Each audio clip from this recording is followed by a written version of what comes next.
Hold on.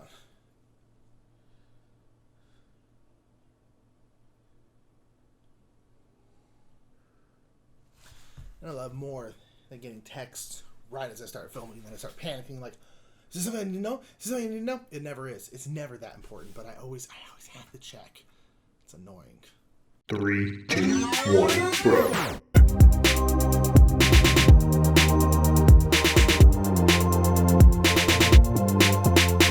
What is up, everybody? My name is Nick Murphy. I am one half of the Brothers Murph, and this is Board Game Boom. Boom. Boom. Boom. Highlight. That was me, I don't know, walking towards something like scary and intense, and then boom, I hit it with a flashlight. My intros don't make sense. Board Game Highlight is a weekly segment where Mike or I talk about a game that we love off our shelf, and then we highlight it for you. And what that means is we're basically just talking about why we like it, look at how the game plays, and overall it's just like, why do we have it on the shelf behind us? This year we are going down the road of our favorite designer, Bruno Cathala, in Histrio. Histrio is a wonderful game by Bruno Cathala and Christian Martinez, and it's done by Bombix. Now, Bombix has a storied history of way overproducing games, and I love it. People complain because their games are more expensive than they could be if they lowered their production quality a little bit, but I don't care. I like them exactly where they are. I want them to get more ridiculous, if anything else. And Histrio is a great, light, simultaneous selection game with a wonderful anthropomorphized animal theme and some of the best art in the game. And again, Bombix, the components are crazy. But I love this game. So let's get at the table, let's open it up, and look a little bit of why I love it so much. Let's look at the box. Oh, that's such a good box. It's so pretty. As you can see, it takes place in a theater. Mike and I love theater-themed games, and this is it right here. There's not much of a theater, except for, boom, there is a theater. It's right here. Look at this ridiculous thing. Look at it. It even flips. So unnecessary, and I love it. I love every second of it. I'm spinning. I love moving this thing. I love this. I love the fact that you have little rooster meeples and then these things that could be just cardboard. I love it. Look at all these beautiful cards with all this beautiful art. I love it. I love it. Look at these. Look at these. Oh my gosh, the best! Yes, the game is very, very pretty, and I talk about that a lot in this game, and because that matters to me. Art in games matters to me a lot. Theme in game matters to me a lot. Components matter a lot. They're not everything, but I do think they make games a lot better, and I have gotten yelled at in the comments about talking about this specific game and how much I love the art. People being like, the art doesn't matter. And it's like, it does to me. So I don't really care if you disagree. But if you disagree, feel free to. That's fine. You don't have to play it. But I love it. Take all that away. This is a great game. A great simultaneous selection game that's probably maybe a hair above Gateway, but ultimately is just such a fun game that I absolutely adore coming back to over and over and over again. The game is themed around theater. You are a troupe of actors and actresses, a troupe of players, and you are going around to the different cities in this realm, and you are trying to recruit more and more players, and you're trying to put on a show for the king. Now, the king is going to want a comedy or a tragedy, basically yellow or red. But he's a really fickle king, and he can't figure out which one he wants. So throughout the game, you are trying to influence the king's mood to either push him towards a comedy or push him towards a or push him towards a strategy, or push him towards tragedy. I almost said push him towards comedy or push him towards I have tried this line like 5 times. You're trying to influence the king. You're trying to push him towards comedy or push him towards tragedy. He is not sure which one he wants, a comedy or a tragedy, but I know he wants one of them. And depending on what makeup of players you have in your troupe, you are either going to be doing a comedy or a tragedy. So if you're doing a comedy, you want to make sure the king wants to see a comedy, and the same goes for tragedy. But the thing is, I may want a comedy, and Beth may want a tragedy, so she's trying to push him over towards tragedy, trying to make him all sad, tell him about goats dying and stuff, and I'm trying to push him towards comedy, showing him pictures of baby goats in pajamas jumping around and stuff. So it's this kind of like push and pull from everyone around the table who's all kind of trying to do different things. So how the game works is, again, you have a troupe of players and you are trying to get more of them throughout these different cities. The game takes place over 2 seasons. At the end of the season, the king is going to want either a comedy or a tragedy, depending on where this little thingy is. So all the cities are laid out here, and we're gonna be drawing cards to put one in each city right here. And then once we run out of cards, that's the end of the season. We do that twice, that's the end of the game. It's a relatively quick game, probably 30, maybe 45 minutes. So what we're gonna do is we're going to draw cards and put them on every city here. And the cities go 1 through 8. They all have names and different city art, which again, I love that it's all different. It didn't need to be, but I'm so glad that it is. And then everyone has the same 8 cards. These cards, again, just have numbers on them and have the different cities. So you just have 8 cards to show the different cities. So you're gonna sit here and look around and be like, ooh, which card do I want? Do I want this one? Do I want this one? Do I want this one? And then you're gonna secretly choose from your cards. Be like, I'm gonna go towards 5. I'm gonna go towards 5. This bear guy looks cool. I'm gonna go to the 5. And I'm gonna choose. And at the same time, all of us, boom, boom, show which ones we're going to. And then we take our little caravels, which are these like flying ship things, so unnecessary. I love it. And then you're gonna put one, boop, where you put your card. And then we go 1 to 8, and then whoever's there, they get those cards. And then these go up here, and then these cards go off to the side because we cannot go to these cities again. So now, new cards come out, boom. And then you can see the cards start stacking up on the cities that didn't get taken. So certain cities start becoming more and more valuable. And as you can see, our caravels stayed up here. So they don't come back to our hands. So now, I'm not gonna be able to choose 5 again until I get my caravels back. And then Mike can't choose 1, so I know that Mike can't go to 1. So if I want to guarantee that I go to 1, okay, boom, I'll choose 1. I get to go there because I know he can't. So you can start deducing where people can go based off where their caravels are. It's not a lot of deduction, like I had to really think hard about this. No, you're just like, oh, okay, I can see, ooh, no one can go to 7 except for me, so I should go to 7 because then I'm guaranteed to be the only person to go there. Because here's the thing.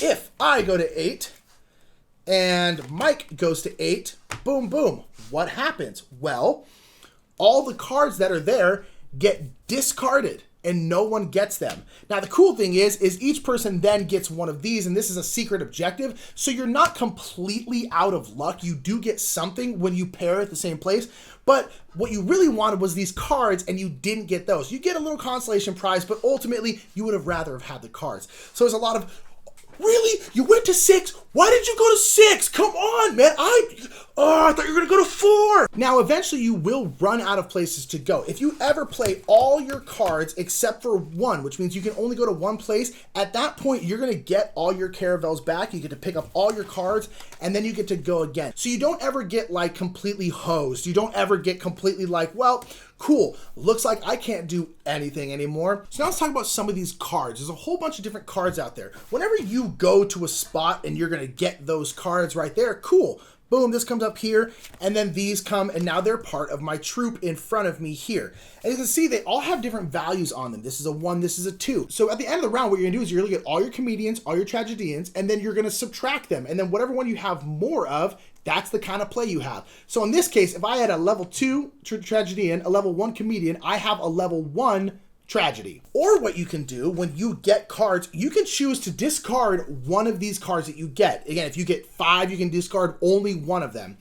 And whatever you discard, you're gonna push the king's mood in that direction, the amount of spaces as that card's value. So if this was right here and the king's mood was on a level 2 tragedy, and you see a little tragedy background, if I got these 2 cards and I decided to discard this level 2 tragedy, I would push him 2 more knocks in the way of the tragedy. So if I have a lot of tragedians, but Mike's going for comedy, I may want to discard something big like a level 4 or level 5 tragedy just to make sure I go and almost guarantee that he's going to want a tragedy, because they can then push it up. But if they like discarded a level 1 comedy, it would go boom, 1 back towards the comedy. It wouldn't go to 1 comedy, it just goes back that way. So it's gonna be a while before they can make up that ground. Now in this situation right here, we have a level 2 comedy, and that's great. But if say I really want a tragedy, well then I got this level 2 tragedian, I could discard this, it would go 1, 2 over to tragedy, and then boom, All of a sudden now, the king wants a tragedy. Now let's go ahead and look at what some of these cards do. Now all the players come in a value from 1 to 5, and both comedians and tragedians come in the same 1 to 5, and their powers are the same. Whenever you get one of these cards, you get to do whatever power is up top here next to their value. And you get to do them all. So if you grab a thing that has 6 cards on there, you get to do all of those little abilities. And they're all pretty small, but they do make it pretty cool.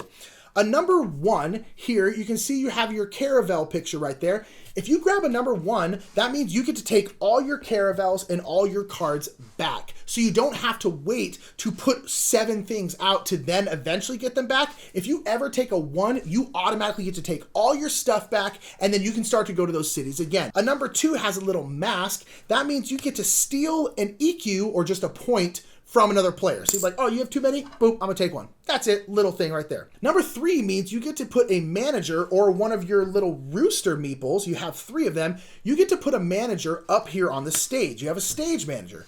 So we have our stage right here, and I basically get to put my little manager up on that stage. And then for however many managers are on here, whether they're mine or someone else's, I get an EQ. So if I'm the only person there, I put one there, there's 1 person there, boom, I get 1. But then later, if Mike put one there, he's gonna get 2 because there's 2 managers up there. But the thing is anytime the king's mood switches over to something else, boom, all these get pushed off the stage and they die horrible deaths. I mean, they just come back to your troop, but I like to think that they die horrible deaths. And here's the thing, people. That part of the putting the manager and smacking them off, so unnecessary, and I freaking love it. And then number 4. Number 4 you see here is blank. It has no special power, but it's a level 4 player.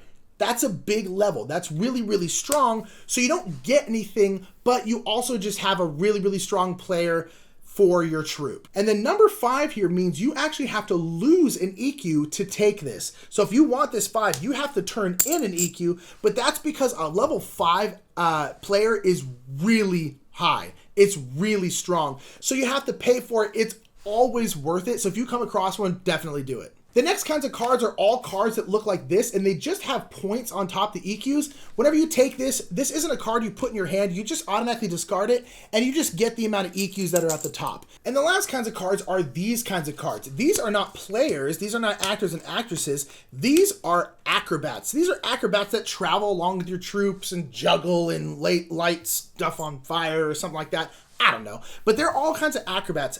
Now these do not add to your comedy or tragedy level, but they give you a special power you can use once per season. Now remember, the game is 2 seasons long, so essentially you use them twice in a game if you got them in the first season. And then really the last thing in the game is these secret objective cards. These also have some of just the best art in any game ever. But again, there are a ton of secret objective cards. You get these when you both go to one place. You can get a secret objective card, and then you can play one of these each season. And they can do a whole bunch of different stuff. So like the queen here is you gain 10 EQs, which is point. You gain 10 EQs if your show does not please the king. So the king wants a tragedy, and you have all comedy here, and you're like, oh no, I have a comedy. Boom, queen. I actually wanted to not please the king. Boom, 10 EQs.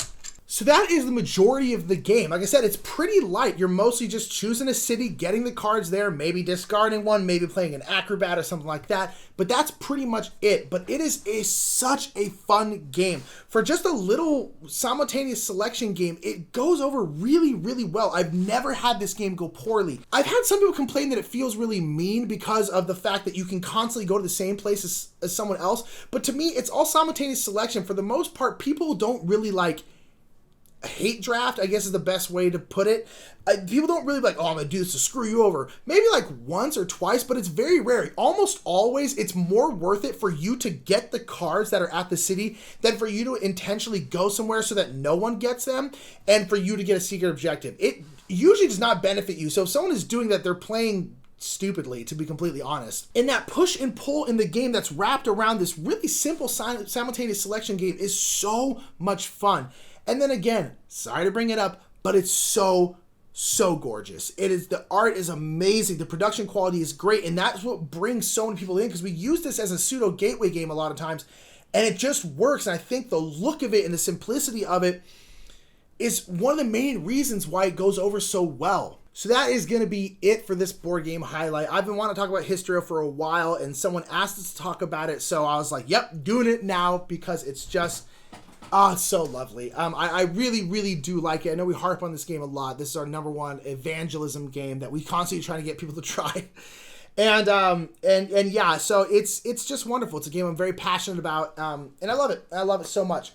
So, if you've enjoyed this board game highlight, please feel free to give us a like and a subscribe if you haven't subscribed to us yet already. And also, down in the comments, please let us know what game you want us to highlight next. We are trying really to choose only games people mention. So, if you want us to highlight a specific game, mention it down in the comments. And that is going to be it. My name is Nick Murphy, the Brothers Murph, and you've been checking out Histrio with me here on Board Game Highlight. Have a good one. Thank you so much for checking out that video. My name is Nick Murphy, and Mike and I would like to tell you about Game Toppers. Game Toppers is what we're sitting at right now. Game Toppers is a great way to upgrade your gaming experience, and go to Game Toppers LLC to find out more. Also, make sure to check out Restoration Games. They take games from the past that are great, but just need a bit of dusting off, and they dust them off, maybe give a little bit of facelift, and then they bring them back for you, and they are wonderful, wonderful, wonderful. If you like what we do, go ahead and give us a like and a subscribe. If you really like what we do and you have a couple shekels lying around, consider donating to our Patreon. We are having some goals on our Patreon that we would really like to meet, but nonetheless, it really does help us out here in LA where we're so poor. But thank you so much for watching, and I guess I'll see you later, right?